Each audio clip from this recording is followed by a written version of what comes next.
રાજુલાના એક યુવકને એક અજાણ્યા નંબરથી ફોન આવે છે અને કહે છે કે કાશ્મીર પોલીસમાંથી વાત કરું છું, તમારું કનેક્શન આતંકવાદીઓ સાથે છે, તમારે 10,000 રૂપિયા ભરવા પડશે, નહીં તો તમારી ધરપકડ થઈ જશે.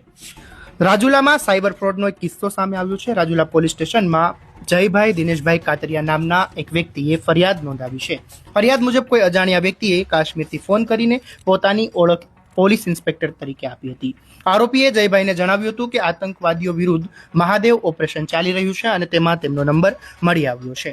આરોપીઓએ જયભાઈને આતંકવાદીઓ સાથે સંબંધ હોવાની શંકા વ્યક્ત કરી હતી અને એટીએસમાંથી નોન એન્રોલમેન્ટ સર્ટિફિકેટ કઢાવવાની વાત કરી હતી.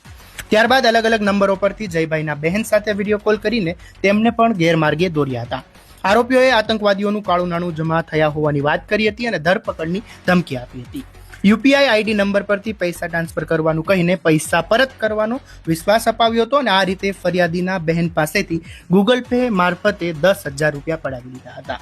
નોંધનીય છે કે 2 દિવસ પહેલા જ રાજુલા પોલીસે સાયબર ફ્રોડ અંગે જાગૃતિ કાર્યક્રમ યોજ્યો હતો, જેમાં વિડીયો કોલ દ્વારા થતી છેતરપિંડી અંગે લોકોને સાવધ કર્યા હતા. પોલીસે આરોપીઓની શોધખોળ શરૂ કરી છે, જેના માટે ટેકનિકલ ટીમની મદદથી તપાસ શરૂ છે. આવા જ અવનવા અપડેટ્સ માટે રાજુલા ન્યૂઝ અપડેટને ફોલો કરો, લાઇક કરો, શેર કરો.